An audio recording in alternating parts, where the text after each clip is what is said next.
Ich hatte leider selbst schon mal Erfahrung mit Single-Shaming.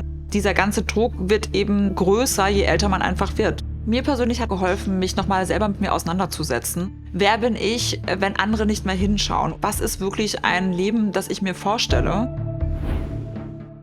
Hi, ich bin Claudia Sakrotzky. Ich bin 37 Jahre alt und bin Unternehmerin und Journalistin. Ich glaube, es wird oft unterschätzt, wie anstrengend Feiertage für Singles sind, weil das sind natürlich auch Tage, in denen die Familien zusammenkommen, in denen es auch immer sehr viel um Gemeinschaft geht, um Liebe. Und wenn genau das diese Themen sind, die man sich gerade wünscht, aber die nicht im Leben präsent sind, ist es natürlich ein krasser Spiegel, der einem vorgehalten wird. Ich hatte leider selbst schon mal Erfahrung mit Single-Shaming. Besonders verletzend sind immer die Aussagen, ach, geh doch mal auf eine Dating-App, so schwer kann das doch nicht sein. Jetzt such dir doch einfach irgendwen, mit dem du ein Kind machen kannst. Da wird suggeriert, irgendwas ist falsch an dieser Frau. Dieser ganze Druck wird eben größer, je älter man einfach wird. Mir persönlich hat geholfen, mich nochmal selber mit mir auseinanderzusetzen. Was ist wirklich ein Leben, das ich mir vorstelle? Und da bin ich jetzt sehr genau in meiner Vorstellung, dass nur ich selber mich auch glücklich machen kann und keine Partnerschaft oder keine beste Freundin oder keinen Beruf. Und das hätte ich, glaube ich, auch vielleicht nicht so rausgefunden, wenn ich nicht alleine gewesen wäre. Dieses Wohlbefinden in sich selbst zu finden, das ist für mich einfach dieses ultimative Glück.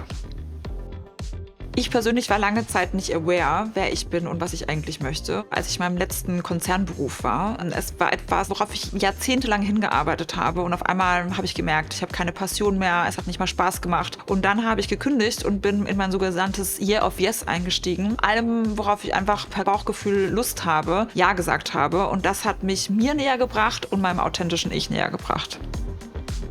Ich habe mein Mentorship-Programm You Do You ins Leben gerufen, um eben Menschen dabei zu helfen, vor allem ein aktives, authentisches und selbstbestimmtes Leben zu führen. Sprich eben sich zu trauen und mal zu hinterfragen, wer bin ich eigentlich? Was möchte ich eigentlich? Wer bin ich, wenn andere nicht mehr hinschauen? Und da möchte ich einfach Menschen dabei unterstützen und sie empowern, diese Kraft innerlich selbst zu entwickeln, das eben für sich alles freizusetzen.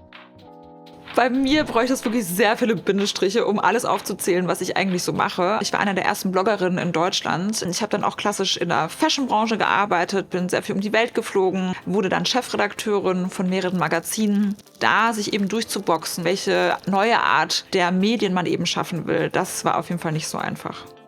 Die größte Herausforderung in meinem Karriereweg war das klassische Männer-Frauen-Problem. Bezeichnend war, als ich als Main-Speakerin auf eine große Bühne sollte und ich hinten im Backstage-Speaker-Bereich dann doch gefragt wurde, wo denn jetzt endlich der Kaffee bleibt und dass ich doch jetzt endlich mal den Kuchen holen sollte. Und dann wurde natürlich ganz schnell komisch geguckt, als dann gesagt wurde, dass ich eigentlich die Main-Speakerin für diese ganze Konferenz bin. Mit Multi-Hyphenate meint man sogenannte Tausendsasser. Das sind also Menschen, die sich nicht gerne in eine Box stecken lassen und vor allem auch beruflich verschiedene Dinge ausprobieren. Von Journalistin über Unternehmerin zu irgendwie Podcast-Host, zu Event-Host, zu Interior-Designerin. Das ist alles Teil meines Lebens. Bei mir persönlich gibt es keine Work-Life-Balance mehr. Für mich ist es einfach was Schönes, einfach meine Arbeit so sehr in meinen Alltag integrieren zu können. Jede Frau, die das Gefühl hat, vielleicht noch etwas anderes beruflich machen zu wollen, der kann ich eben nur raten, das sogenannte Side-Business zu kultivieren. Also ich habe alle meine Projekte erstmal als kleinen Nebenjob angefangen, um eben zu gucken, wie fühlt sich das an? Ist das etwas, was mir so viel Freude bereitet, dass ich eben auch da weiter Zeit investieren möchte? Das war für mich der ultimative Gamechanger. Rückblickend bin ich vor allem stolz, dass ich immer meinem Wertesystem treu geblieben bin, ohne darauf zu achten, was andere Menschen, vor allem die Gesellschaft, davon halten. Und ich bin stolz darauf, dass ich mich nie habe in eine Box stecken lassen.